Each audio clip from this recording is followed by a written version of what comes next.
دوا یا رب دے میرے درد کی دوا یا رب درد دل کر مجھے عطا یا رب درد دل کر مجھے عطا یا رب لاج رکھ لے گناہ گاروں کی لاج رکھ لے گناہ گاروں کی لاج رکھ لے گناہ گاروں کی نام رحمان ہے تیرا یا رب نام رحمان ہے تیرا یا رب سبحان اللہ سبحان بے اللہ سبب بخش دینا پوچھ ہمیں بے سبب بخش دینا پوچھ ہمیں بے سبب بخش دینا پوچھ ہمیں نام غفار ہے تیرا یا رب نام غفار ہے تیرا یا رب دے میرے درد کی دوا یا رب ہر بھلے کی بھلائی کا صدقہ ہر بھلے کی بھلائی کا صدقہ ہر بھلے کی بھلائی کا صدقہ مجبورے کو بھی کر بھلا یا رب مجبورے کو بھی کر بھلا یا رب دے میرے درد کی دوا یا رب درد دل کر مجھے عطا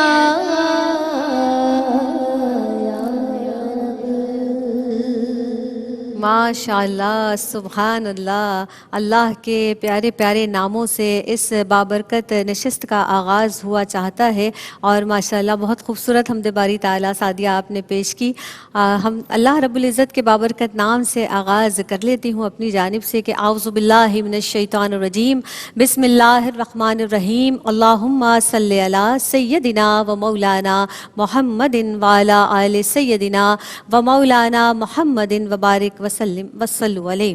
آپ دیکھ رہے ہیں یہ خوبصورت ٹرانسمیشن ماہ رمضان اور خواتین شان رمضان میں اور جناب جس طرح سے ہم یہاں موجود ہیں اور یہ خوبصورت عشرہ مبارک بھی ہم الحمدللہ 22واں روزہ آج ہم نے اختیار کر لیا ہے تو یہ وہ رب ہے جو کائنات کا خالق ہے جو مالک ہے ارض و سما کا وہ تو رحمان بھی ہے تو پکاریے اس رب کو کہ یا ارحم الراحمین یا ارحم الراحمین اللہم اجرنی من النار اللہم اجرنی من النار کہ پروردگار عالم ہمیں جہنم کی آگ سے نجات عطا فرما اے پروردگار عالم ہمیں جہنم کی آگ سے خلاصی عطا فرما تو وہ تو رحمان ہے اس کی صفت لازم ہے رحمان وہ پروردگار عالم کہ یہ صفت اس کی ذات سے متصل ہے تو وہ ہر ایک کو دیتا ہے جو مانگتا ہے اسے بھی عطا کرتا ہے جو نہیں مانگتا مانگتا اسے بھی عطا فرماتا ہے،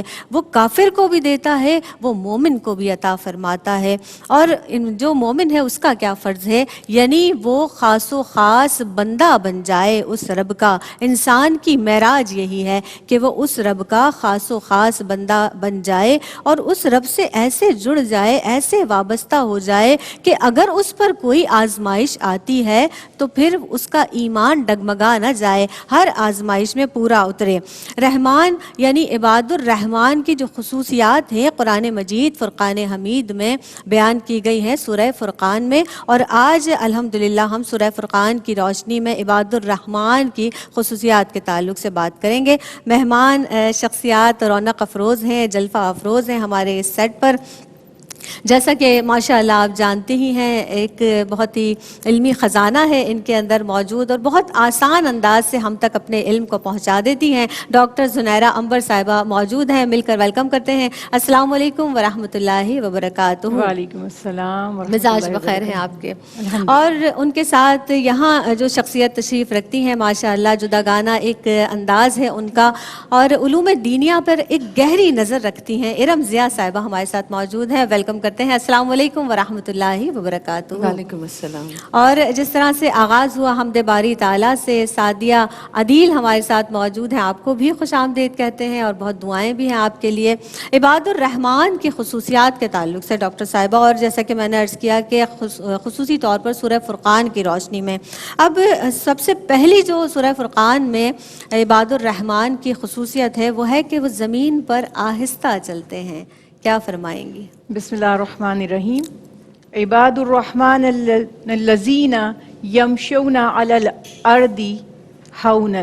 کہ اللہ سبحانہ تعالیٰ نے فرمایا اللہ کے وہ بندے، رحمان کے بندے وہ ہیں جو زمین پر آہستگی، یا اس کو اور ایک الفاظ میں بدل دوں، وقار سے چلتے ہیں۔ سب سے پہلی بات تو یہ کہ ہم سب کو اللہ نے بنایا اور پوری کائنات کا خالق اور مالک وہ ہے، لیکن اعزاز یہ دیکھیے کہ اللہ سبحانہ تعالیٰ فرما رہے عباد الرحمن، جنہیں اللہ تعالیٰ اون کر رہے ہیں۔ جیسے ایک ماں یہ کہے کہ یہ میری اولاد ہے، جبکہ وہ 5 6 7 8 بچے اس کے ہی ہیں، تو جس پہ اسے فخر ہوتا ہے کہ جیسا اس کے دماغ میں ہے کہ میری اولاد ہونے کے لائق کون ہے، تو کیا شان ہے کہ پہلے تو بتا دیا کہ میرے بندے وہ ہیں جو وقار سے زمین پر چلتے ہیں۔ اب دیکھیں یہاں ایک چیز تھوڑا سا کلیئر کرنا چاہتی ہوں کہ قرآن پاک میں اور احادیث رسول اللہ صلی اللہ علیہ وسلم میں کئی ٹرمز ایسی استعمال کی جاتی ہیں جس کو آپ لفظی طور پہ یعنی لٹرل میننگز بھی اس کے دیکھتے ہیں، اور پھر اس کی وہ کہیں نہ کہیں پر اس کی ایک ایگزامپل بھی ہوتی ہے، یعنی کہ اشارتاً بات کہی جاتی ہے۔ مثلاً ہم کہتے ہیں ہاتھ، اس کا ہاتھ بہت لمبا ہے، تو وہ یہ لینتھ نہیں ہے بلکہ وہ سخاوت ہے، جی، کہ لمبے ہاتھ والی، جو حضرت زینب کے لیے اللہ کے حبیب نے فرمایا تھا ام المومنین کے لیے۔ اسی طرح سے یہاں دونوں مفہوم ہیں، ایک تو فزیکلی واک کرنا، چلنا، کہ انسان کی شخصیت، اس کا کردار اس کی باڈی لینگویج سے ظاہر ہوتا ہے۔ اللہ سبحانہ وتعالیٰ چاہتے ہیں کہ ہمارے اندر عاجزی اور انکساری ہو، وقار ہو، ڈیسنسی ہو، اور تعلیمات مصطفیٰ صلی اللہ علیہ وسلم سے بھی واضح ہوا کہ آپ نے فرمایا کہ درمیانی چال چلو، نہ تو تکبر سے، جیسے اللہ سبحانہ وتعالیٰ نے قرآن پاک میں بھی فرمایا نا کہ تم تکبر سے چل کر زمین کو پھاڑ نہیں سکتے اور پہاڑوں کی بلندی سے اوپر نہیں جا سکتے۔ تو انسان کی شخصیت میں اگر عجز، انکساری ہوگی، تکبر نہیں ہوگا، ریاکاری نہیں ہوگی، وہ شو آف نہیں ہوگا، تو اس کی چال سے، اس کی باڈی لینگویج سے وہ نظر آئے گا۔ پھر دوسری بات یہاں پر اس کو آپ اگر مفہوم لیں گے اصطلاحی تو یہ ہوگا کہ انسان زندگی باوقار طریقے سے گزارے، ماڈریٹ انداز ہر کام میں ہو۔ ظاہر ہے کہ وہ چال میں بھی ہوگا، اور کہتے ہیں نا دھیرے چلو، سنبھل کر چلو۔ جب آپ کسی سے کہتے ہیں سنبھل کر چلو تو یہاں آپ کی مراد وہ نہیں ہوتی کہ واک کیئرفلی کرو، مقصد یہ ہوتا ہے کہ اپنی زندگی کو وقار کے ساتھ، موقع محل دیکھ کر جو اللہ اس کے نبی کا حکم ہے اس انداز سے چلیں۔ مگر زیادہ تر ہم اسی بات پر فوکس کرتے ہیں کہ اللہ سبحانہ وتعالیٰ کو عاجزی، انکساری پسند ہے، تکبر پسند نہیں ہے۔ تو جو اللہ کے پیارے بندے ہیں ان کی شخصیت، ان کی ذات میں آپ کو کبھی بھی تکبر یا ریاکاری یا شو آف نظر نہیں آتا، اور وہ جب زمین پر چلتے ہیں تو بڑے باوقار انداز سے۔ اور اللہ کے پیارے حبیب نے فرمایا صلی اللہ علیہ وسلم نے کہ نہ مریل چال سے چلو کہ ایسے لگے کہ کوئی بیمار ہے، اور نہ تکبر کرتے ہوئے۔ اور اللہ کے پیارے حبیب رسول اللہ صلی اللہ علیہ وسلم کی اگر آپ ظاہری طور پر آپ کی جو انداز ہے چلنے کا، جس کو واک ہم کہہ رہے ہیں، تو وہ بہت ہی اسٹریٹ اور قدرے